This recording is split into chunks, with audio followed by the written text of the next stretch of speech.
Terminator 2 Judgment Day is once again directed by James Cameron, and this time around, the Terminator has now become the protector of John Connor, and they must fight against the T-1000 and find a way to destroy Skynet once and for all and save the future. I love the first Terminator film. I think it's a fantastic horror action film.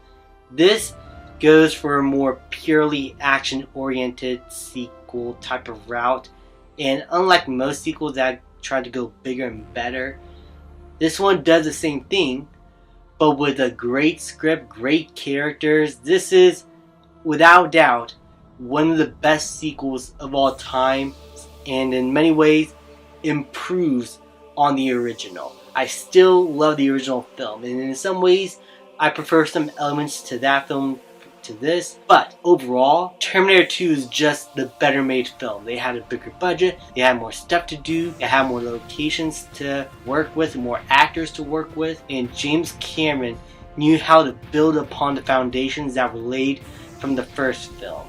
And what was set there was explored further here. You get to see how the consequences of the first film actually impacted the story of this, and the emotional core between John Connor and this robot learning to try and get along and connect to one another, I think is one of the movie's strongest points. I often watch the extended edition. That's going to be the one I'm going to be mainly referring to in this review, and in that cut of the film we also see a bunch of extended scenes with Sarah Connor and her inner turmoil and what she's going through. And I think all that is explored beautifully here. Sarah Connor as a character changed drastically from the first film, and rightfully so. How would you react if you are told that in the future your son is going to be the one to protect and save all of humanity? You would want to get jacked up as much as she does in order to teach John to be the savior that he needs to be. But unfortunately, this is where Sarah Connor starts to lose a lot of that humanity that made her so likable in the first. She is a much more jaded character, and while you understand still that she does still love her son and want to protect him, she's losing that motherly and caring side that she needs to give to John.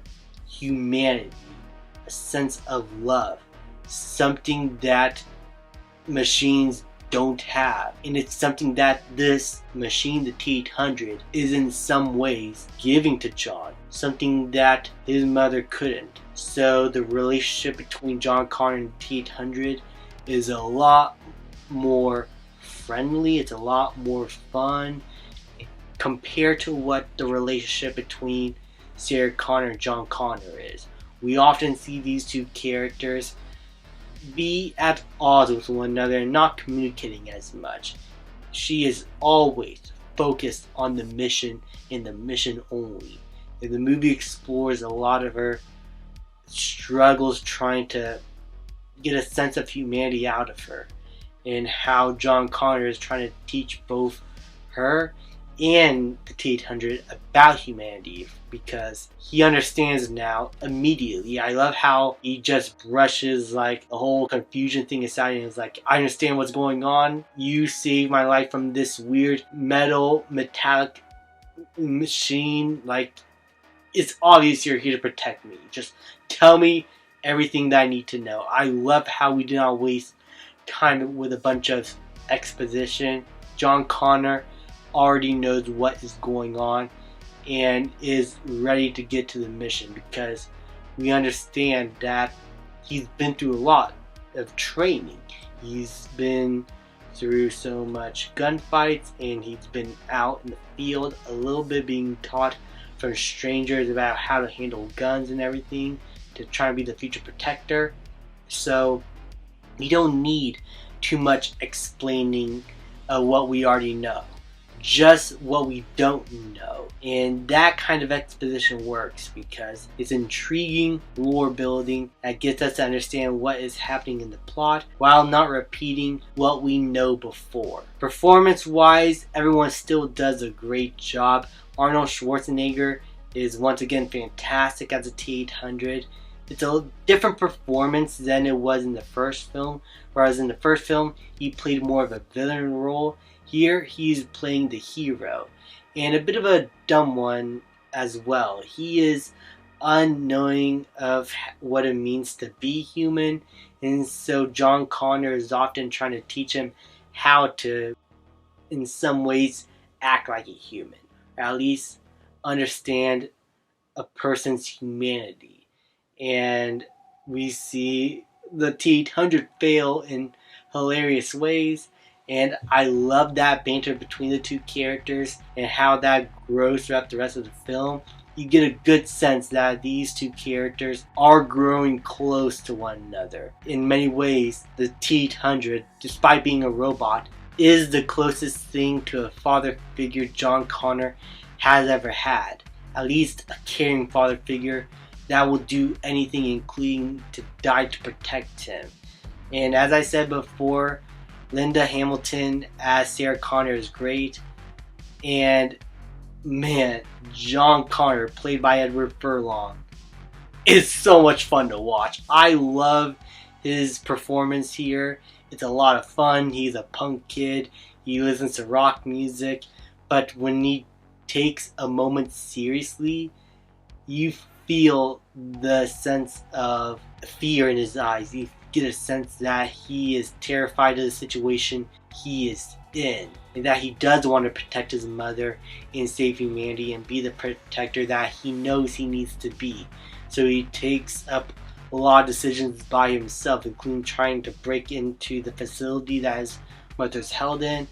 I love that part. I love how in many ways he is still taking control of the situation and leading the charge and laying his foot down for that. He felt like a leader already, and you understand immediately that this in fact is going to be the leader to protect humanity and save the world.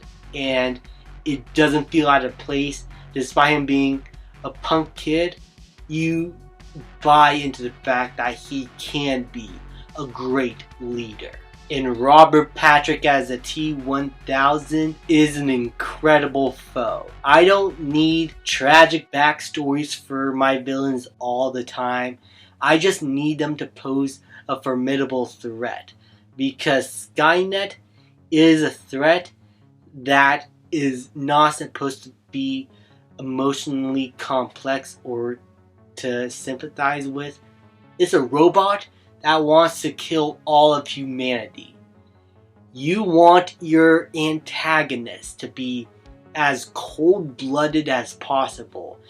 And Robert Patrick does that incredibly well with his deadpan stares and him failing in some ways to be human a little bit, but is a lot more advanced than a T-800. So there are still many parts in the film, especially in the beginning, where he blends so perfectly that's actually really scary. Robert Patrick sells this character really well and sells the fact that he does feel like a human, that Skynet has in fact perfected the human mind, the body, yet still there are some failures in that regard. That is showcased later between the T-800 and the T-1000. We'll get to the final battle, but the performance by Robert Patrick is terrifying.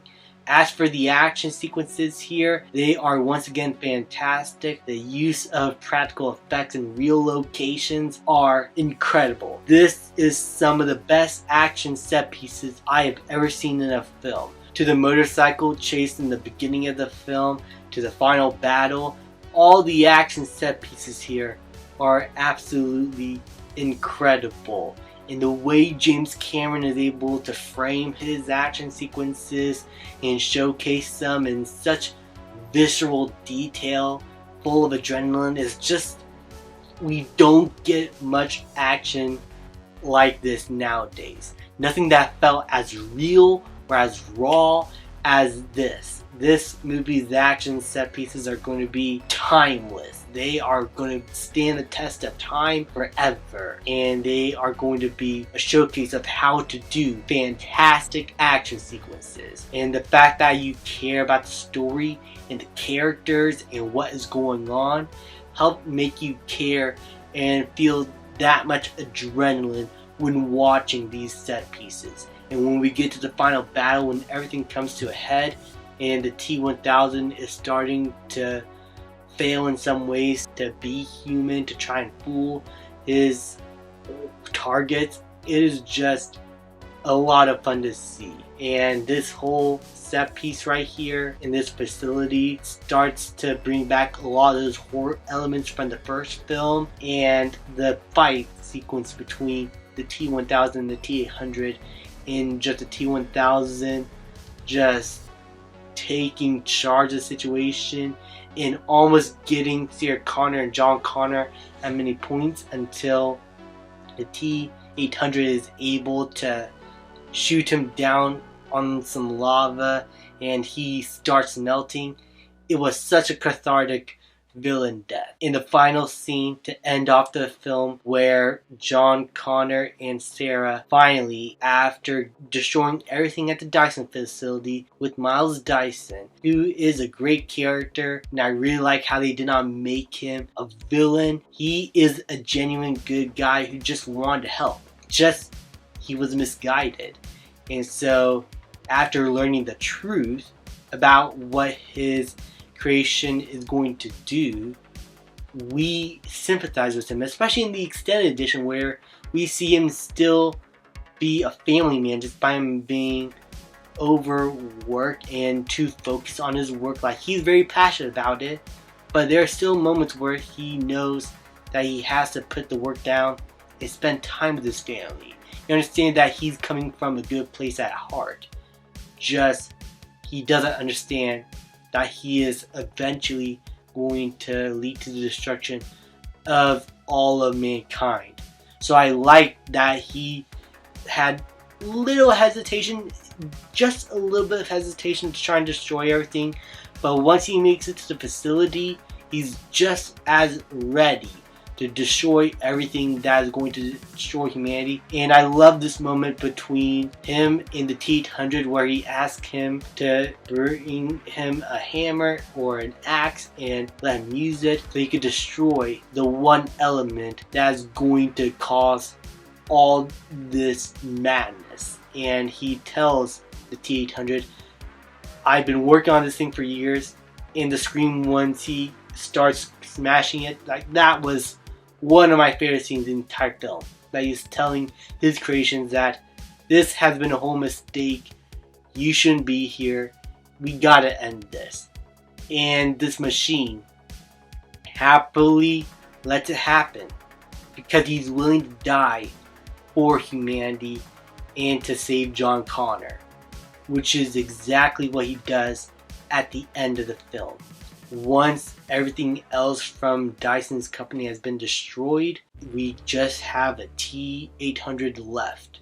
And that's the last thing that needs to be destroyed. And we get this emotional goodbye where John Connor is begging for him to stay. But this is also the moment where the T-800, a mere machine, finally understands what it means to be human. And yet still says goodbye to John Connor, knowing that is the best for humanity and for him. And finally getting the respect from Sarah and them shaking hands, and then him just slowly going down to the lava to burn and perish was sad. It was one of the most emotional endings that this movie could have ever capped off of. This was a perfect close to a duology of films. Shame that Hollywood decided to make a few more movies. I'll talk about those when I get a chance, but I just want to talk about these two Terminator films. I think they're incredible, especially Terminator 2 Judgment Day. Some of the best action set pieces here, some of the best characters, some of the best visual effects, from Stan Winston. The music is incredible. Everything about this film is action film perfection. I'm going to give Terminator 2 Judgment Day an A+. Thank you guys so much for watching. Please leave a like, subscribe, comment, and I will see you guys next time.